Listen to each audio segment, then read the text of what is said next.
What's going on, everybody? Welcome back to the Arnies. We honestly have nothing better to do than be here with you. I'm Austin Terry, and I'm joined, as always, by my best friends and my co-host, Matt Johnson and Keith Baker. Matt, how's it going? Doing pretty good. We started this podcast a few weeks ago talking about Zack Snyder's probably the best films I've ever seen in the DC Extended Universe. And now we're doing it again, but with a different franchise. Wow, look at us. Look at us go. Keith, it's always good to see you. How are you doing? Doing good. Good to be back. Glad we're talking about Star Wars. I'm excited.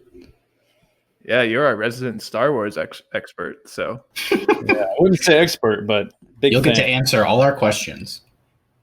Shoot them away. I'll answer them. Alrighty, well, as we just mentioned, here on the Arnies, we're always trying to come up with that fresh new content that's, trending on social media. So we thought, hey, why not talk about a movie from 1977? Nice. Today, we are starting the first episode in our bi-weekly series on the Star Wars franchise.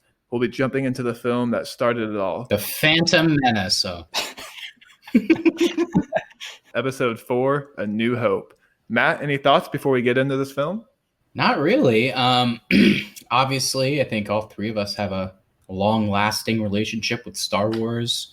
Remember, I first saw it, I must have been like 3 years old or something, and it was like the coolest thing I'd ever seen. I remember my dad showing them to me, and I watched them constantly on loop in my house. And then, as the prequels came out, I thought they were the most amazing thing I had ever seen. And then I got older, and I was like, maybe they're not so good. Then the new movies came out, and I didn't like them. So I don't know if I really care about this franchise anymore.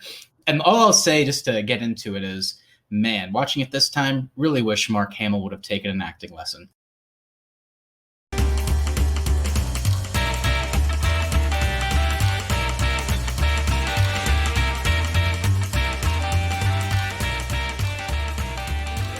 Alrighty. Well, yeah, Keith, why don't you go ahead and just kind of tell me about your relationship with the franchise? Because as we said earlier, you are kind of the biggest fan of the three of us, I think. Yeah, similar to Matt, my dad showed me the original trilogy, I guess, whenever I was, 4 or 5 years old, maybe a little older. So, yeah, watched New Hope and then watched that one in order. So New Hope, Empire, and then Return of the Jedi.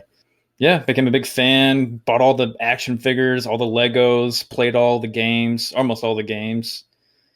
Yeah, I know I watched episodes 5 and 6 with my dad, but my dad was never a huge Star Wars fan. But my uncle's his brother is a huge Star Wars fan. So I think I originally watched it with him and my dad. But this movie specifically, I saw snips of it in like the back room of a Guitar Center when I was shopping for...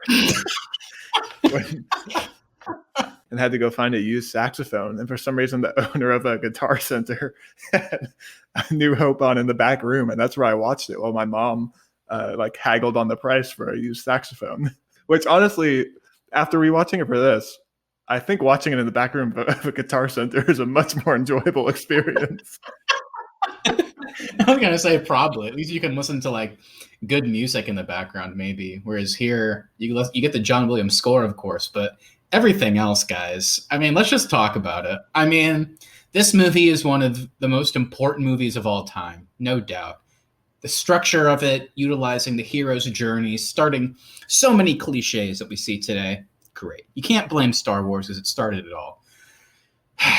That being said, watching it this time, guys, I don't know if we're in quarantine and I was bored watching this. I had nothing better to do than watch this movie, and I wish I hadn't. It was so boring. We'll get into the good stuff, but that's just my initial reaction to finishing this. Yeah, here, I guess everyone knows, but let's just run through the cast, I guess. This film kind of launched the careers of a lot of really big time actors, but you have Mark Hamill as Luke Skywalker, Harrison Ford as Han Solo, Carrie Fisher as Princess Leia, Peter Cushing as Grand Moff Tarkin, and Alec Guinness as Obi-Wan, and James Earl Jones as Darth Vader. Yeah, no, I mean, it definitely did. Harrison Ford's one of the biggest stars of all time. Carrie Fisher and Mark Hamill certainly stayed relevant in their own way. Carrie Fisher with writing and, being in a lot of movies and TV still, and then Mark Hamill with playing the Joker for so many years. But yeah, I feel like I know there's so many cool behind the scenes stories. The only one I ever remember is that Harrison Ford was the guy that was in the room, reading the scripts with the actors as they auditioned, and then they couldn't find anybody, and then they were just like, maybe you can do it. You've been reading it. You're familiar with it. So I know that one, but the other ones, I don't really know if there's anything special about their casting process. It seems like this was everybody's first movie they had ever been in. And maybe it was. I don't even know, but it certainly feels that way. Even Harrison Ford wasn't as good as I remember. I like his voice, obviously, and I like the character, but the performance was weird. Mark Hamill, dude, was he 16 when they made this? Dude, he is such a whiny little brat in this movie. That's a good point, because everybody complains about Hayden Christensen in the prequels, who, if you've seen him in other movies, he's a good actor, but he just got, just stuck with so much bad writing in the prequels. But honestly, watching this movie again, the original, I kind of feel like either Hayden Christensen or George Lucas just decided, I'm just going to act like Luke does because I'm his father. So it's supposed to be similar, I guess. But oh my, everybody gives Anakin so much shit for being such a whiny little kid and so just annoying. But Luke is just as bad.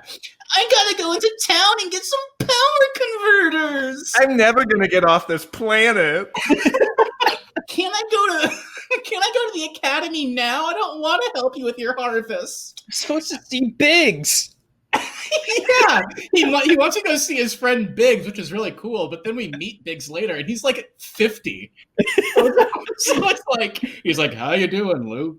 This guy has arthritis in his whole body, and I guess Luke's only friends on Tatooine are old people, like Ben Kenobi, Biggs, who's 59 years old, I think. It also seems like he is. I don't know. It also seems like he is the only kid on Tatooine.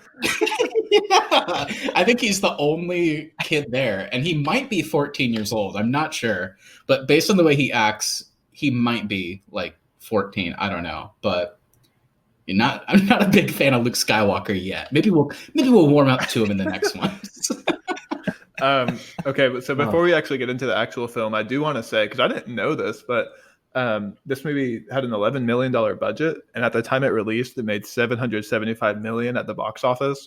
And when adjusted for inflation, it's now I think the second most successful movie of all time. It's kind of crazy. Wow, yeah, I believe that. Yeah. Yeah, it was the first of its kind, really, when it comes to special effects and all that.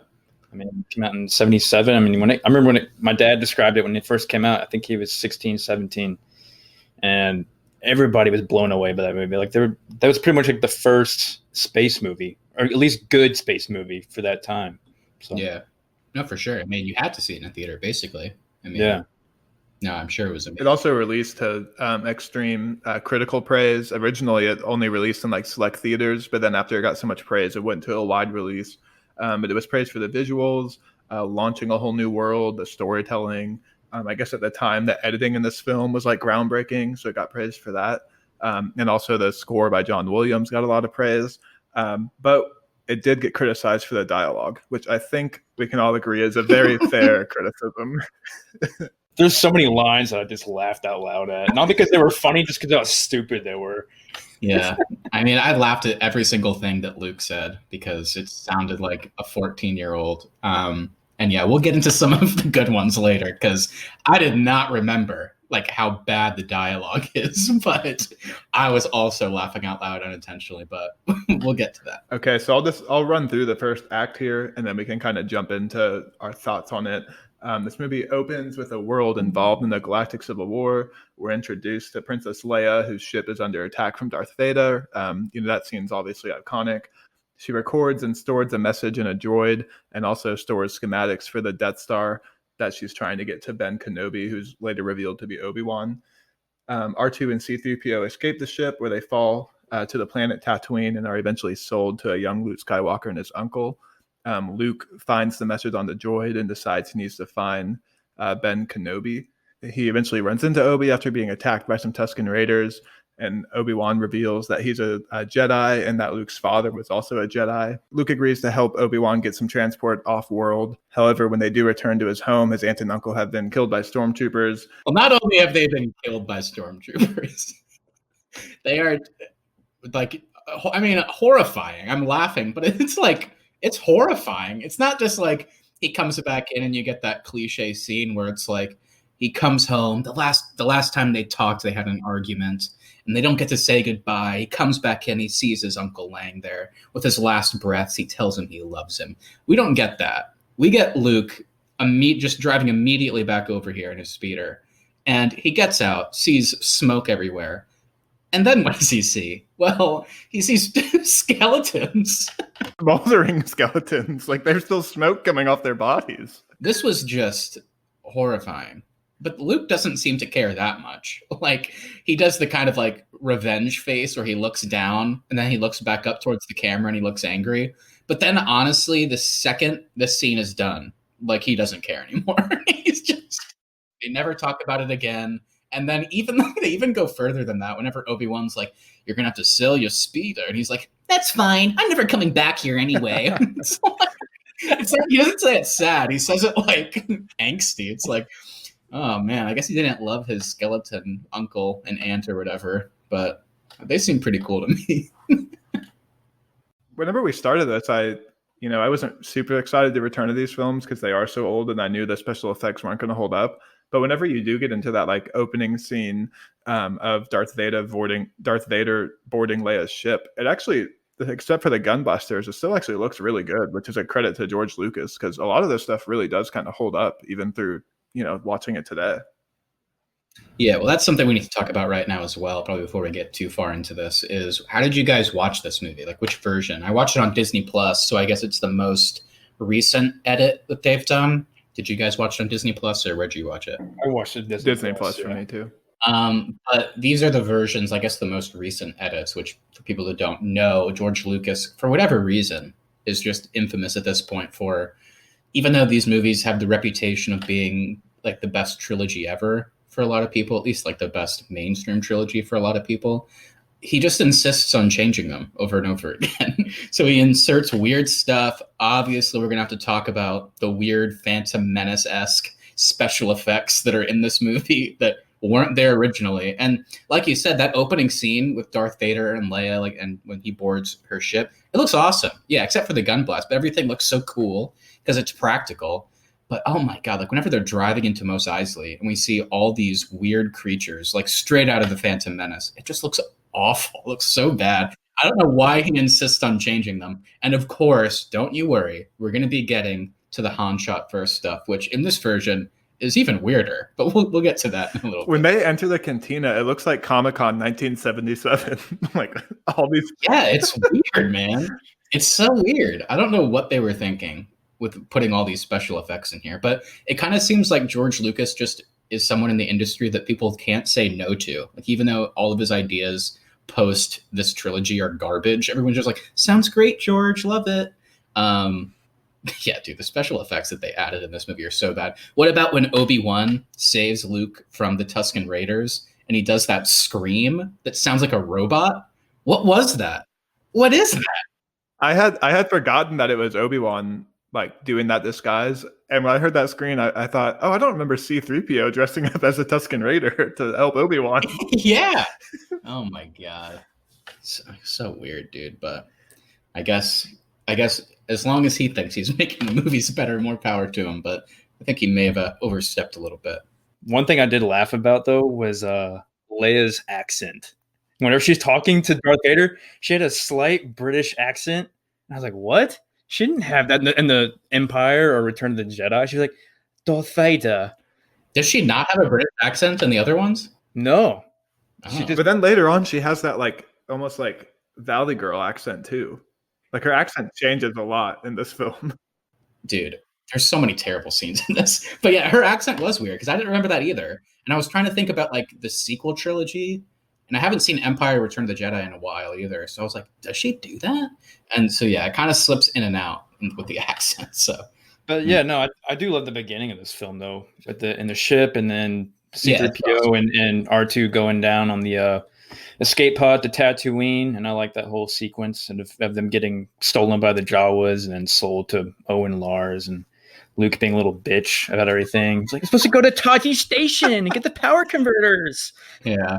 Well, it's also funny, like thinking about like these scenes in the context of the prequels and stuff, because I feel like people always criticize Star Wars now for being such a like it's a galaxy far, far away, but it feels like a real small galaxy because like every character is connected. It's so weird that like they've always had to do the C-3PO and R2-D2 like memory wipes because they've both been to Tatooine before. Also, Keith, do you know why Obi-Wan Kenobi doesn't recognize R2-D2? I know, that's so. I was thinking about that too. It's so weird. Yeah, it's There must be an explanation for that. I know there has to be. I'm not making fun of it. I don't know what that explanation could be. I mean, R2-D2 is literally, well, it's funny because actually Anakin creates C-3PO apparently on Tatooine in the prequels. He just makes him, and then in his little hut, and then R2-D2 becomes like Anakin's go-to droid that he takes everywhere with him. He's the droid that's in his ship whenever they're going anywhere. Like he's like best friends with both these droids, and Obi-Wan's reaction to seeing them is, "Hello," and he's like, "No." And then like Luke is like, he says he wants to find his master, Obi-Wan Kenobi, and then I think his line is, "I didn't know I was a droid's master." Yeah. It's like, what? It's so weird. I don't know, man. I think if these would have been made after the prequels, they wouldn't have made Obi-Wan say that. I mean, he would have been, "Oh, hey, R2." He would have known who they are, definitely. But yeah, and just don't make them close in the prequels. Like after exactly, the fact, it's yeah. so weird. I don't get Yeah. it. There must be something I'm missing, but I don't know. It's also very weird how easily Obi-Wan hands over that lightsaber to Luke. Like, yeah, that was weird. It's also weird that Obi-Wan also doesn't care that Uncle Owen and Aunt Beru died. I mean, he literally brought little baby Luke to them. Like he brought them to this new family and charged himself with like watching over this boy to keep him safe. And then like when they die, he also doesn't care. He's like, "All right, come on, Luke, let's go on an adventure." And he's like, "Okay, here's your dad's laser sword." Like, I forgot how rushed everything was on. they have a lot whenever set he up takes, in this film. Like, yeah, everything was, especially when he's telling him about Anakin and his father and his whole background. And then he's like, "All right, this is your dad. He was murdered by Darth Vader." Da, da, da. He goes on and on. And then he just hands him the lightsaber. "All right, you need to come with me now." And that was all just so fast. And then he goes back, of course, and finds his parents burnt. yeah, Like, "All right, well, let's go." Yeah, I'm fine with all of that. I just think it's weird that they end it with Obi-Wan telling him he has to come with him. Because like everything else was pretty cool. I like the, as we know, the twist coming up in Empire, so it's not surprising. But I do like the initial setup that Darth Vader's the bad guy. We've already seen him in the movie at this point, but we know that according to Obi-Wan, Darth Vader was a pupil of his that turned and then killed Luke's dad. So it's a cool little setup that will obviously unravel later. But yeah, it is weird that he then just immediately gives him the lightsaber and then is like, says he needs to start, practicing the Force and all that right away. Well, that's a good point. Yeah. why would the rebellion, who's trying to do everything they can to stop the Empire, why would they so badly want the help of this weird old man that sits in a dirt cave? Like he's been in this cave he hasn't done anything. He's just been waiting in this cave for Luke to come find him. Well, I think it's because it goes back to the third movie. Whenever Senator Organa is who adopted Leia and then took Leia to Alderaan. So Senator Organa has a really close relationship with Obi-Wan, and so I guess he must have told her, if shit hits the fan, contact this guy Obi-Wan. He'll know what to do. Dude, I can't stand Obi-Wan in this film. I'm so glad Ewan McGregor plays him better in the prequels because he's awful in this one. Yeah, I mean, Alec Guinness is obviously a legendary actor, and he's a good actor, of course. And I don't think he's bad in this movie. I just think again, you have to give it props because I do think that they kind of set the stage for a lot of movies going forward in terms of the mentor role. A lot of people just call it the Obi-Wan role. I mean, it's kind of become synonymous with mentor. So I like that aspect, and I always love mentor relationships with students and whatever. And in like just any movies, I always think that can be a pretty cool relationship. But yeah, here it's like, again, I think it's just a dialogue problem. I think the dialogue's weird, and then combined with what you said, Keith, that it just feels so rushed. Like again, I'm fine with the whole setting up what happened to his father, the lie he tells him, setting up Darth Vader as well in that sense. But then to just immediately be like, let's go on an adventure. And then after that, where you're just now accepting them together or whatever, then he's also teaching him the Force. And then it becomes rush for Luke too. Like later, whenever Han's like, what are you talking about, kid? He's like, you don't believe in the Force? It's like, do you? Do you know what it is? Like, it's so weird. We're Like, told like 5 minutes. yeah, basically. But yeah, so eventually we do get to Mos Eisley, where we are introduced to Harrison Ford's Han Solo and his first mate Chewbacca, and Obi-Wan agrees to pay Han Solo to take them to Alderaan. I forgot how much I really like that Mos Eisley Cantina music. It's so great every time I hear it. No, I love it. Battlefront as well. It's where I always heard it over and over again. So I like that song. It's catchy. It's fun. This is a cool scene. You know, it's a cool way to set up Han Solo, obviously. And just, cool environment they set up that it's kind of really seedy. And this is where the scum operate, and they do a good job of showing that. Do you guys want to get into the who shot first? In the original cut, in the original version, whenever it's clear that Greedo is like not going to accept Han's late payment, he's probably going to shoot him. But then Han, just as we see him reaching for his gun, he just shoots him. Like Greedo didn't pull out his gun on him. Greedo didn't try and shoot. Han just shoots him. And it's cool because it sets up that this guy, while like seemingly laid back, does bad stuff. Like he just killed that guy in cold blood for essentially just asking him for money. Obviously he's a gangster, but I mean, from Han's perspective, he just kind of kills this guy in cold blood, but we still, over the course of the movie, kind of grow to love him. So it's a cool way to do that. And again, it's one of those weird changes. I don't know what George Lucas was thinking. Was he like after the fact, like, people can't love this character because he's a cold-blooded murderer, so I have to make it work. So with really bad special effects, they did the whole, that's where the Han shot first thing. They had Greedo with special effects, his gun come up and just shoot off a blast. And then Han's face, with special effects, moves to the side, the bullet misses, and then Han shoots. So that started a whole new thing. And in this version, it's different again. So in this version, they're doing the back and forth. Greedo has subtitles, okay, which is important so we know what's happening. But then, I don't know what happens. Shit's about to hit the fan, and then Greedo, without a subtitle, just says McClunky. I don't know what that means. And then they shoot at the same time. Han's head still does that weird CGI move to the side. But it's like George Lucas is like, he's trying to appease the fans, but he's only going to give them an inch at a time. So he's like, okay, fine. Han won't shoot first. They'll shoot at the exact same time. It's so weird. I don't know what McClunky means either. Again, they had literal subtitles for Greedo the entire time. And then he says one word that is not subtitled, McClunky. And shoot at each other. So weird, man. I'm guessing it meant like draw or something like that. Just like the old West times, like draw, like you pull your weapon, but I don't know. I don't know. They could have put a subtitle. I mean, I don't think McClunky's a real word. They could have just made it up. Just put a subtitle there. I don't know. Weird. I think it's a cool way to be introduced to Han Solo. Obviously, you know, he becomes this iconic, huge character for the rest of the franchise. So, I mean, he has the best intro in the movie, without a doubt. I mean, not talking shit, but I mean, Obi-Wan's is literally him doing this weird cyborg yell.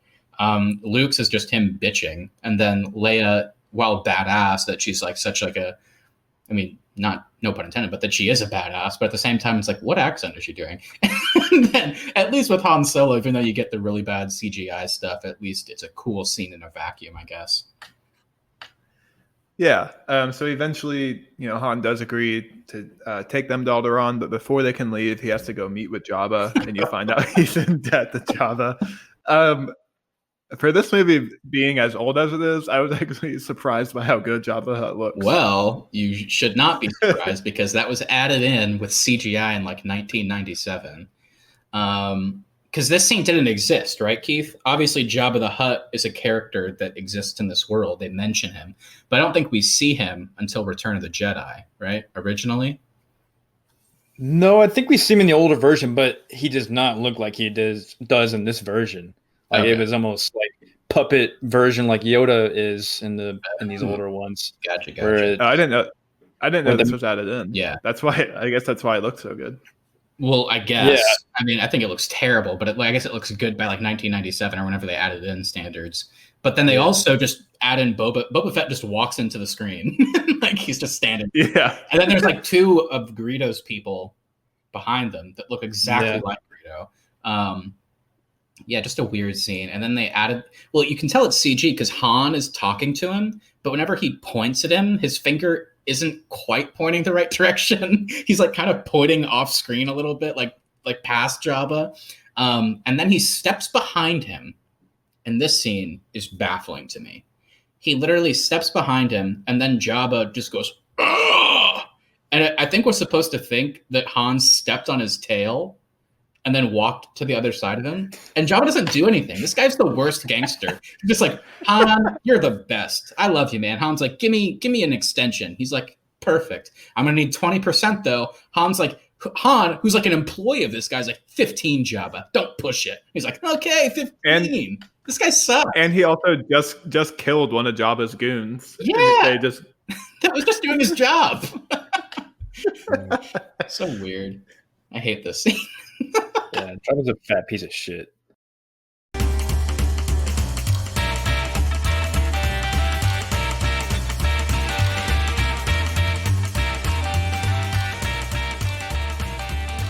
Okay, so when the Millennium Falcon leaves Tatooine, that's when we kind of get into the second act. So while they're on their way, or I guess kind of before they get there, the Empire is trying to force Leia to give up the location of the Rebel base, and they decide the best way to do that is to show off the power of the Death Star by blowing up her homeworld. Yeah, that shows the wrath of Tarkin for sure. Yeah, Tarkin's pretty badass. I feel like his dialogue was always good. I feel like he was always menacing. So I think he gets like one of the best edits in this movie.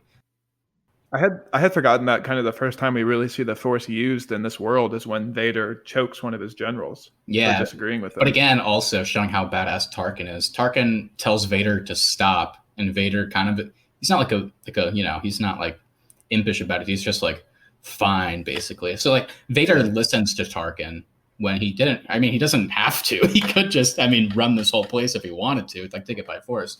But yeah, it's kind of cool that there is this interesting respect between Vader and Tarkin.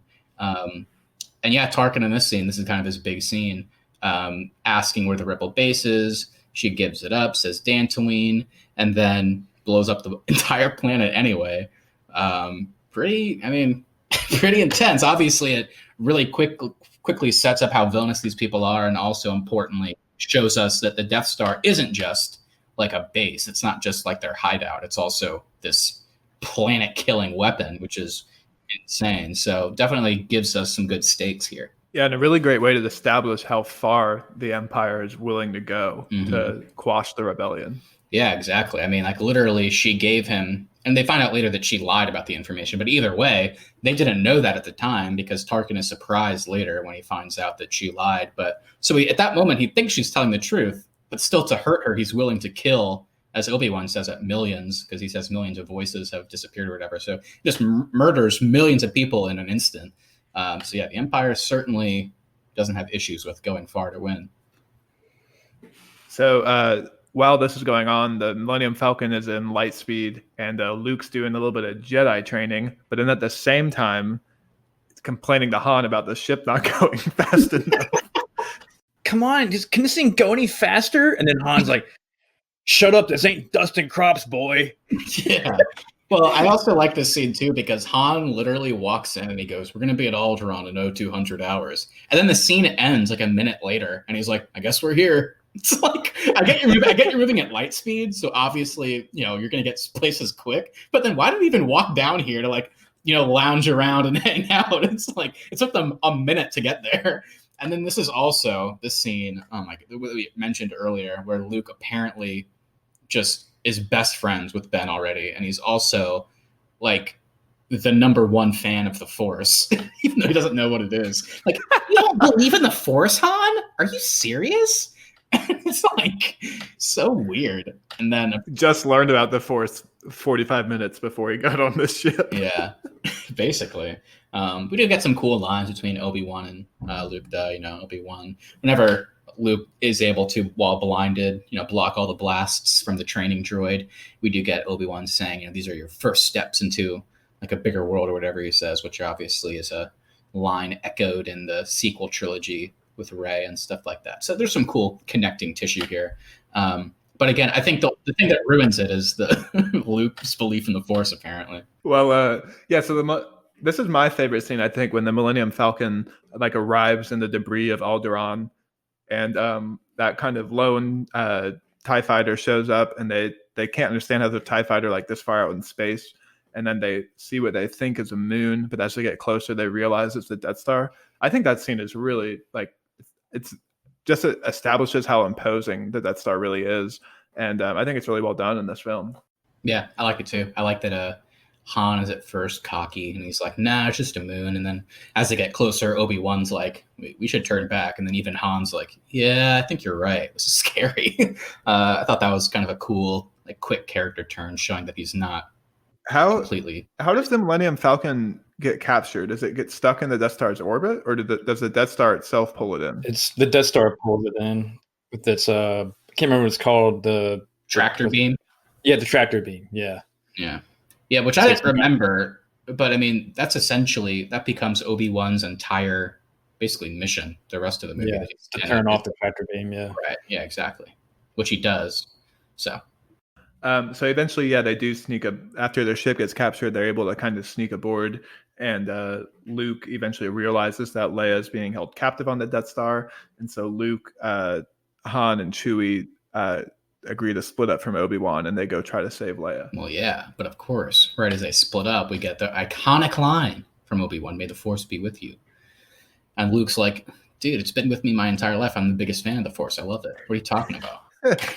Obi-Wan's like, okay, man. This is kind of where the film, I guess, starts to pick up. I do think the second half of this movie is at least a little bit more interesting than the first. I like the whole Death Star sequence of them going through all the hallways and all the gunfights with the stormtroopers. I thought that was really cool. It also is kind of weird, though, that the most dangerous thing in this film is a trash compactor. Well, I mean, I guess the Death Star planet-killing weapon is a bit more intimidating. But the biggest threat to our heroes is the trash compactor. And did that monster live there already? Or did they just throw it down the chute at some point? I'm guessing they threw it down. How big was that thing? The anaconda with one eye. How deep is the water in this trash chute? Because Luke is drowning, but the water's only up to Han's ankles. I don't know, man. Who cares? No one's paying attention to that. All we pay attention to is Mark Hamill just screaming 3PO over and over. 3PO! 3PO! Over and over. I forgot how many times he said it. Not a great scene for old Mark, but anyway. R2 is the most important character in this movie. He does so much. He's so much more competent than any of this crew is. Yeah, he's the best. He's always been the best. He always knows what to do. And meanwhile, C-3PO is like off being like the most annoying person in the world. C-3PO almost left R2-D2 to like live with the Jawas. Do you remember that scene? Like whenever 3PO gets sold, he literally, R2 makes like his classic sound. 3PO turns around, stares at him, and then turns back around and walks off. Only when the other R2 droid like malfunctions at that exact moment is 3PO like, okay, I guess you could get that other R2 droid. Like, this guy sucks. He doesn't do anything. I hate him. I honestly wish that we could have gotten him in the compactor. And like maybe they would have, whenever Leia's like, what's the word? Like brace the walls with something. I wish they would have braced the walls with 3PO's body and that they all would have escaped while he got crushed. I don't want to see this guy again. I have bad news, but you get to spend 8 more movies with him. Yeah, and he's in some of the side ones too. So he's awful. I hate him. Okay, so eventually they do get out of the trash compactor, and we get this really weird scene where they're heading back. That Luke, Han, and Leia are heading back to the Millennium Falcon, and they take the wrong turn, and they stumble on a squad of like 16 stormtroopers. And instead of all the stormtroopers, opening fire and killing them, and therefore succeeding in their mission, Han runs at them, and this entire garrison of soldiers just decides to turn and run away from this one little guy. Yeah. The stormtroopers have a lot of weird moments, like of incompetence. That's kind of their thing. What are they doing throughout the entire franchise? Is that they're just incompetent. But Yeah, it seems like here maybe a bit too much. That was a weird scene. Like, And he chases them in through that hallway, and then it opens up into the big room, and there's like hundreds of them. Just like they're all standing there in formation. They all just kind of look to the side, like, "Oh, what's going on over there?" But they don't move at all. And then he starts screaming again. Then he runs back the opposite direction. Yeah, and then we get that scene where Luke and Leia have to swing across the gap, and it like takes them a really long time to shoot like that one stormtrooper up in the doorway. I remember this scene being different. Like, I didn't remember him like literally reaching into his like Tatooine clothing, like his pouch or whatever, and like pulling out a grappling hook. Like, I remember them shooting the gun that like might have had like a grappling hook attachment or something, but he literally just like reaches into his ass, pulls out an entire grappling hook, swings it like once, and manages to get it around like the perfect little thing to swing across. This is a weird scene. And then also, that grappling hook cable looks like a piece of twine. Like, there's no way. It didn't look very sturdy. Well, that's why Leia kissed him, because she was like, this is the last guy I'm ever going to kiss. Like, I guess praise to him for trying, but we're about to die. Yeah. So yeah, eventually they do make it back to the hangar where they see Darth Vader and Obi-Wan start their fight. And like we said, a lot of things do still look, I guess, okay or good for when this movie was made. But this fight looks awful. Yeah. This fight looks so bad. The fight doesn't look so good anymore, for a couple of reasons. Like, I mean, one of the big ones, again, kind of when we talked about the weird timeline thing with Obi-Wan not recognizing R2, which, again, I need to look up why that is, because there must be a reason.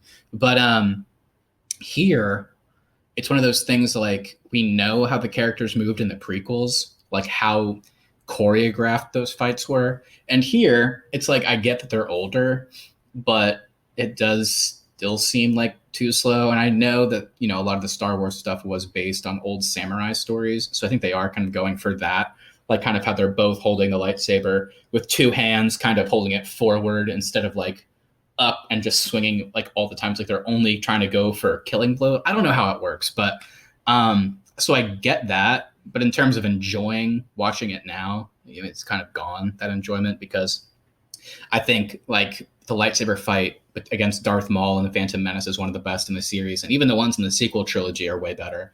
So it does stand out as being weird. At the very least, we get some really cool dialogue between these characters. Like, I do love whenever Obi-Wan has turned off the tractor beam, and then he's kind of walking down the hallway, and we just see Darth Vader there. And I believe this is the first time we see the red lightsaber, and he's just standing there. It's awesome. I think it's so cool. And then he walks up, and this is the first time that they've seen each other since, like, in person, since, you know, their fight on Mustafar and Revenge of the Sith. And I love the line from Darth Vader, like, you know, when I left you, I was but the student, and now I am the master. It's like, oh, dude, that's awesome. It's so cool. Yeah, Darth Vader's dialogue in this movie is great.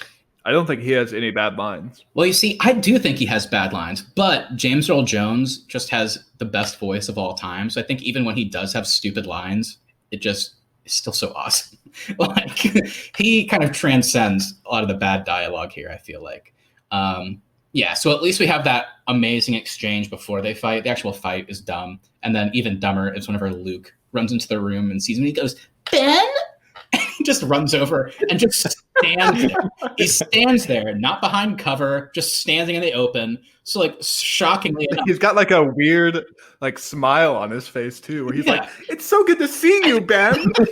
Well, Ben, well, we'll get into that in a second. Whenever he quote unquote dies, and he just screams no, it's so funny to then the stormtroopers turn around and he again doesn't get hit. He's just standing there, and then he finally starts shooting. So whatever, but. Yeah, the death scene with Obi-Wan, he's like, if you strike me down, I'll become more powerful than you can ever imagine. And then I love that line, but it looks awful.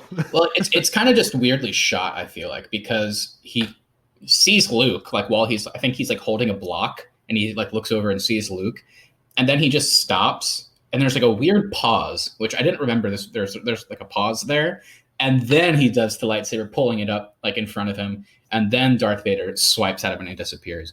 So it's just kind of like a weird pacing thing, but yeah, it's odd. You definitely can tell though that somebody was just holding his cape up and they just dropped it as he swung the saber. Yeah, like for the special effects. Yeah, I mean, But that's just the time it was made. I though, do so. also like how Darth Vader, like after the cloak is on the floor, he like sticks out his foot and like taps on it, like he's like trying to make sure that he might not secretly still be under there. It's like so weird.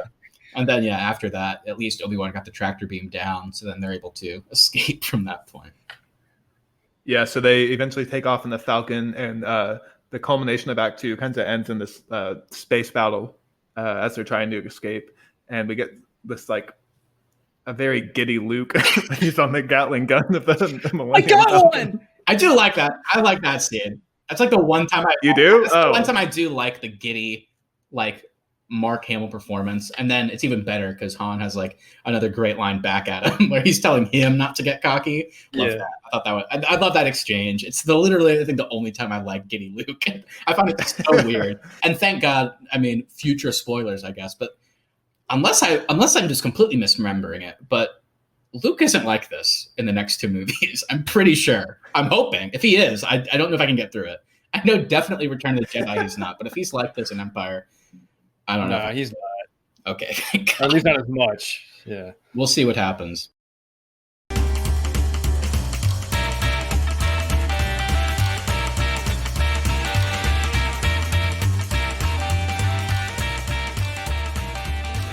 Okay, so then we do get into Act 3, which the is Millennium Falcon, like 10 minutes. This entire Act 3, it's like very short, long. Very bizarre. I did not remember it being that quick.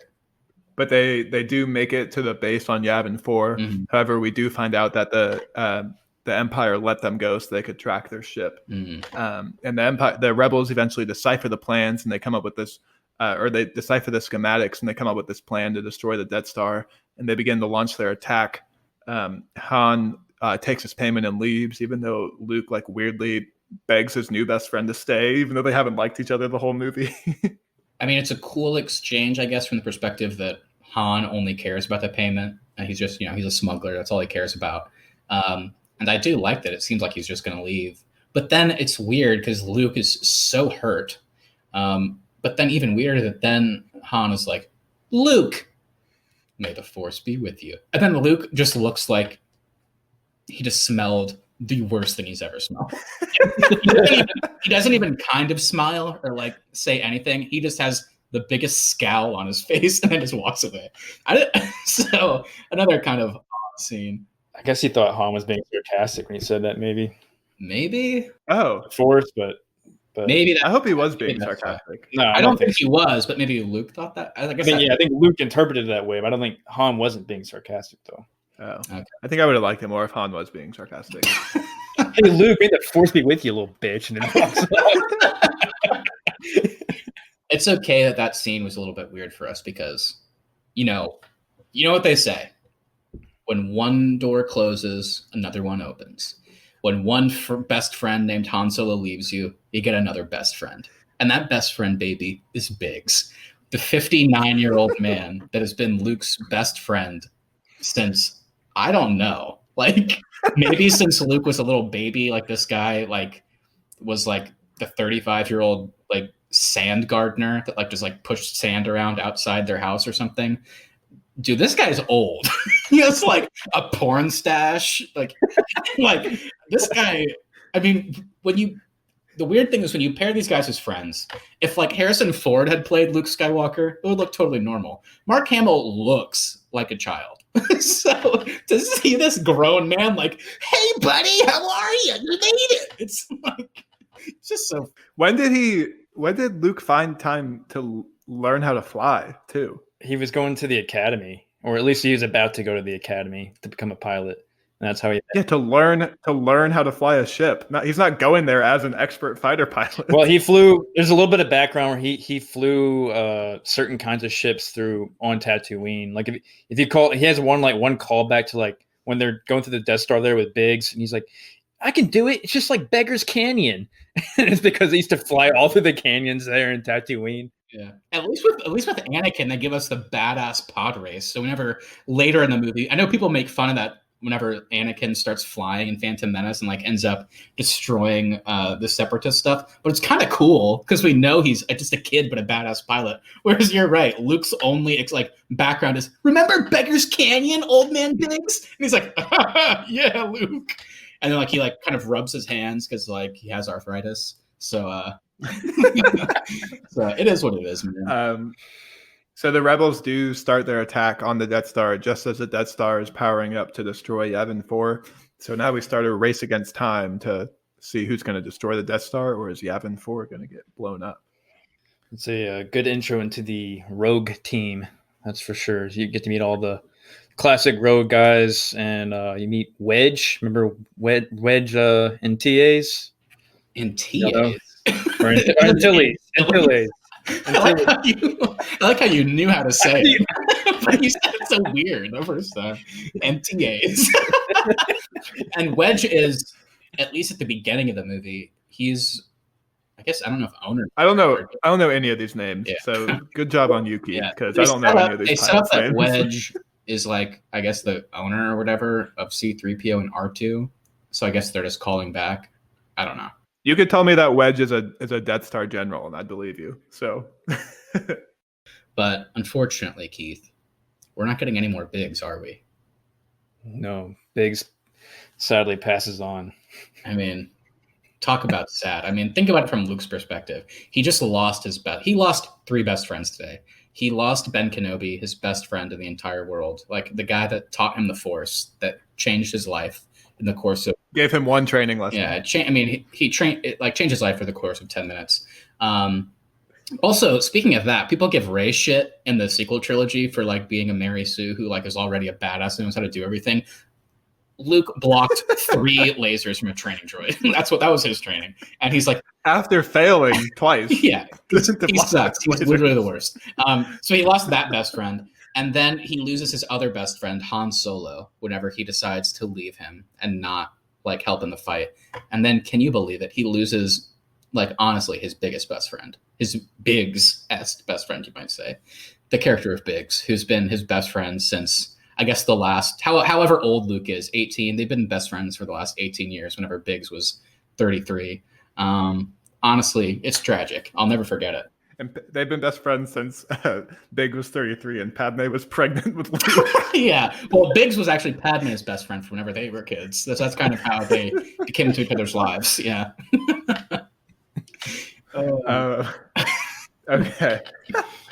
So the first attempt to destroy the Death Star fails, leaving only Luke and the Force to destroy the Death Star. And eventually Vader pulls up, and just when you think Vader's going to destroy Luke and knock him off his course, who should appear but Luke's real best friend, Han Solo. Yeah! He's back, baby! We also get the badass Darth Vader line, I have you now. Love it. Yeah. Han Solo's back. It's awesome. But yeah, I got tired of like the 12 voiceover of Obi-Wan going, may the Force be with you. And just playing it constantly in the last 20 minutes of the movie. Run, Luke, run. Yeah, that one too. I forgot about that one. That one's pretty silly. He's standing there looking deer in the headlights. Run, Luke.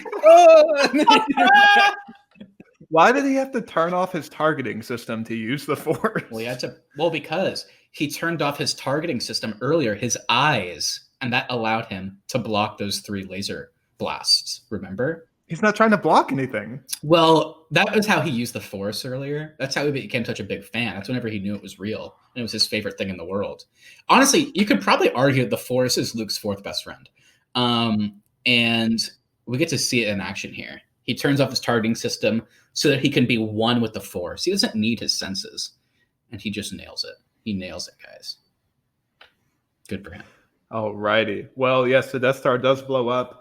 And then Darth Vader escapes, and we kind of get this like weird, like Medal of Honor celebration back on Yavin. We do. I do want to say though, really badass scene right before Luke blows it up. I love that like they cut to him and he shoots, and then you see like the torpedoes or whatever go into where they need to go, and then but like you would expect in like any other movie that's when the explosion happens. But they actually did something really cool that I loved is they cut inside the Death Star and it shows like one just person working there, like hitting a button, like just doing something like a daily thing or whatever. And then it cuts to Tarkin, who's not even looking at the screen. He's like just looking off, like looking at something.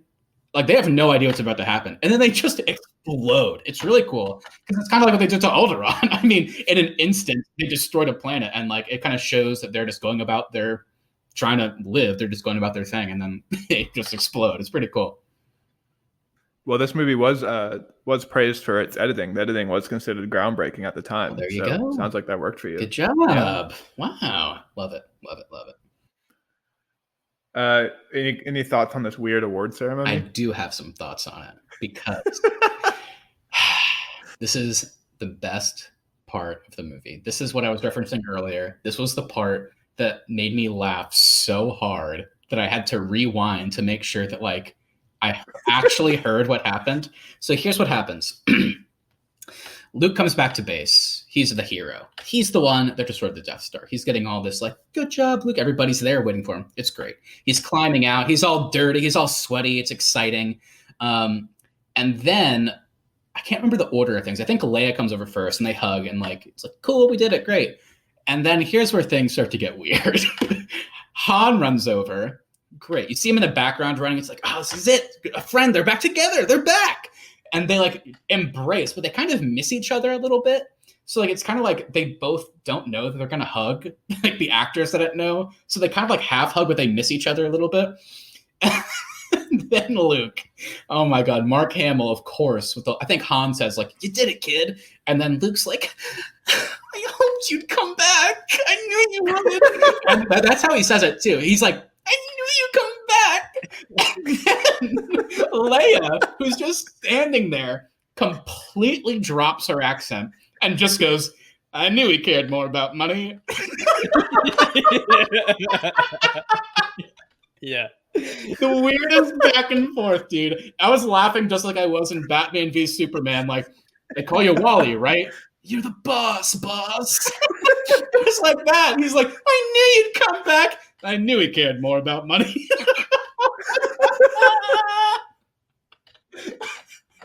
And then they just immediately walk down this aisle, get their medals. Han gets a medal for literally just showing up the last minute and shooting one fighter. Like, that's what he's getting equal praise for is Luke. And for basically telling Leia she's a bitch the whole movie. Yeah. I mean, he's getting the exact same, like, award, basically, that Luke is. He destroyed the Death Star. Han showed up and shot one guy. They're getting the same praise. But Han deserves it, honestly, because he cares more about just money, apparently. Well, and he had to put up with that whiny little brat, Luke Skywalker, for the actually, you know what? You're right. He did deserve a medal. He had to put up with Luke's weird voice and whining the entire time. Oh man, dude! But the actual award ceremony, fine scene, and the movie ends. Alrighty, well, that does conclude the film. What do you guys think, though? After a recent viewing, does this film hold up? Interesting question. I think here's the deal. We're laughing about this movie. We're giving it shit. Is it a good movie? Of course it is. It's really well structured. It's really well paced. I mean, the structure is iconic. It inspired so many other movies and stories. And I mean, it's just such an important template. It was groundbreaking. All the special effects were. I mean, so it's a cool movie to go back and watch because you know the pedigree behind it. But if you're asking me if it's good, of course it's good. If you're asking me, does it hold up? I don't know. I think it's just one of those things where we've seen so many movies in the last 40 plus years that just like have taken that formula and done more interesting, like more exciting things with it. But I would never take away from the groundbreaking nature of it, the iconic characters or anything like that. So I enjoyed watching it, but there was things we could obviously poke fun at, like because of the time it was made, basically. So kind of fun all around to go back and watch. Yeah, I really don't have too much to add to that. I have to agree with, I watched it as if I was in 1977. I think that's how you have to watch this movie because, like you said, the special effects that's what they were for that time. So for that time, that was fucking awesome for that time. Everybody was blown away by that. But if you compare it to like a Star Trek movie or an Avengers movie now, and you compare like that CGI to their special effects, it looks like shit. So I guess in that regard, it doesn't hold up. But if you watch it like you're a 19, yeah. I mean, it's classic Star Wars. I have nothing to complain on there. Speaking of like holding up, though, I mean, as weird and crazy as it sounds, I really do genuinely feel like George Lucas made the movie hold up less with all the changes he's put in since then. Like putting in the weird Obi-Wan yell, putting in the weird CGI Phantom Menace looking creatures, like the Mos Eisley scene where it just like as they drive in, you can see that it's completely green screen. It looks how like Coruscant, like all the planets look in the prequels, and like all these changes. Because whenever I see that now, like we talked about the opening scene on the ship, whenever Darth Vader comes aboard, like you can look at that and be like, this looks old. Like this looks like it was filmed a long time ago, but it still looks good because it's practical, it's real sets and stuff like that. But whenever they cut to that other green screen CGI stuff, it just doesn't belong here because this movie was made in the 70s and you're putting in like shitty CG from the late 90s. So I genuinely feel like he's made the movie hold up less, like made it worse to watch, like legitimately. So I guess we have to thank George Lucas for giving us Star Wars, but also ruining it time and time again. Yeah. I mean, for me, is this film important? Yeah, it's very important. It inspires so much stuff. It kind of really kicks off science fiction as we know it today. I don't know if I think this is a good movie, though. I think this movie is good because it's made in 1977. I think that's why it's good. I mean, that being said, I mean, to that point, I don't know how you guys feel, but I know how I feel. I like Empire and Return of the Jedi way more than this one. I always have. So I think those are better movies, and we'll talk about those, in the coming weeks. So, what's your favorite Star Wars film, Keith? Empire Strikes Back, for sure. Nice. My favorite's Rogue One. So cool. Maybe we'll get to that. That'd be a good one to talk about. Well, everybody, thank you so much for tuning in. We hope you enjoyed this episode. If you did enjoy this, please make sure to rate our show and subscribe to our channel. If you didn't enjoy it, still leave us a comment and tell us you hated it. Let us know what your favorite Star Wars movie is. The Arnies.media is the website, and at the Arnies is the social. We'll be back next week with a little episode on washed up child actors. So be on the lookout for that. And we'll be back. We're coming back next week? We're coming back next week. I knew we'd come back. And then we'll be back in 2 weeks with a continuation of our Star Wars series. So be on the lookout for that too. Nice. All righty. Talk to you guys next week. 3PO! 3PO!